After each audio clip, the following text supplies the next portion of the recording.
Hello friends, today we're going to be working on a Honda HRB216 lawnmower.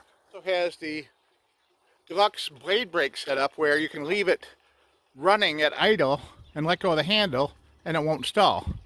It has this lever here, you push down on the knob, push it forward to engage the blades. Well, it wasn't engaging, so we had a quick look and we found out that the cable snapped that goes down from here down to the blade clutch mechanism down here through that hole there. Most of the shops are charging $100, $140 an hour labor right now, and this is probably a 1 hour job. So, you know, if you pay 20 bucks for the cable and 140 labor, that's what, 160 plus tax to get this basic lawnmower back in action. We're going to show you what to do to get this back in shape. Pull the spark plug wire off and make sure the switch up there is turned to the off position, just as an extra safety precaution. Step one, remove the double acting blades.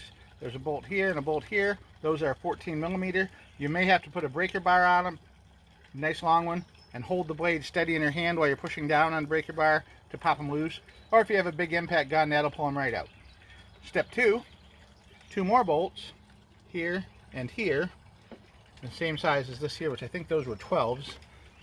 Take those two out, and then behind this wheel here on the side, there's a 10 millimeter bolt that has to come out. And down here, there's another, I think that's 12. The problem is this one here, as you can see, or might be able to see, I had to grind the tip off of it. They made a, this is the only real poor engineering thing on these Hondas I found. The head end of the bolt goes up through here into a little tiny nutsert on the opposite side. And that nutsert is just one thin little piece of steel, which rusts all the time. So what happens is you get in there, you try and take this bolt here out, that nutsert just spins around in there and starts melting the plastic down. So what you need to do most of the time is to get behind here with a grinder tool or die grinder and grind the head of that bolt right off where the little nutsert is. And that's what I did here. You can see where I ground it off right there. Once you get it off, you can pull this out and you can put a new bolt in through the hole from the bottom. Put a new bolt in through here and just put a nut and washer on top of it. Alright, once you get it off, you're going to see that the cable for the blade brake clutch comes in here, and it comes through this little bracket right here, and the ball on it pushes in through that hole right there. Here's your part number. This is just for the newer HRB and a couple other models. The older HRMs have a slightly different setup, and this won't work on those. This was $18 at Weingart's Supply Company. I'll put an Amazon link to the part in the description, but I highly encourage you to shop at your local retail lawnmower supply dealership. Here it is, all lined up. Push it in until it snaps into place and can't move. And we're going to route this end up through to the top after it stops raining. Alright, now the handlebar end of the cable is going to push up. I can't see it very good from here, but right back here, there's a grommet that comes through with another cable in it. It's going to go up through the same hole that that grommet's in. In order to push the second cable through this hole, we need to pop out the grommet to make room. We're going to bend it a little bit, get down below it, and pull it out, like so. And now we can put it through. Once the grommet is out, there'll be enough flex to it where you can run the other cable up through it before pressing it back in. There we go, the grommet's back in place. We have both cables coming out of there now. We can run the cable back up and secure it to the handle and to the pin that comes through this end.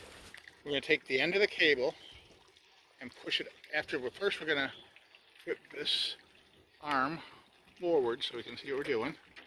We're going to hold that there with one hand, hopefully. We're going to slide the loop end of the cable up through the housing and then hook the loop over that bronze colored pin that's sticking out right there, and then secure it with a small cotter key, which I seem to have misplaced right now, but you can see the hole through there, and that's where the cotter key goes. We come down here, loosen up these two jam nuts and place it into the holder clip. See, there's a holder clip there with a cutout, and you're going to want to move the bottom screw all the way down as far as you need to, stick it in there and pull down just far enough to take up the slack.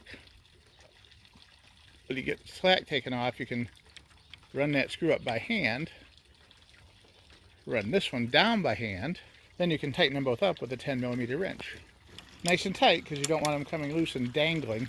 If they start dangling, you won't be able to engage the blades. So you gotta get really tight so they don't vibrate loose. There we go. Right, now the cable's installed.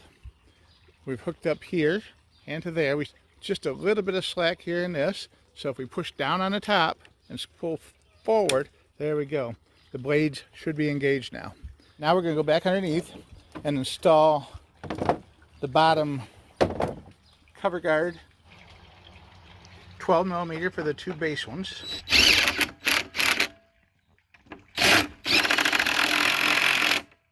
And now you can see it's all snug and tight all the way around, right in where it's supposed to be. So nothing can leak by it. Looks pretty good. Looks pretty good. Now we're going to use the 14 to take this wheel off. And the 10mm one goes right in here to hold the thing in from the side. Oops. There we go. And finally, we're going to replace this broken one with a bolt, nut, and washer. Usually you don't have to, because this will stay on there pretty tight, and the 14mm bolts will hold the blade on. The blades go on with the smaller tip blade on top and the bigger blade obviously on the bottom. The 14mm bolts with the washers go there, and we're going to tighten those down.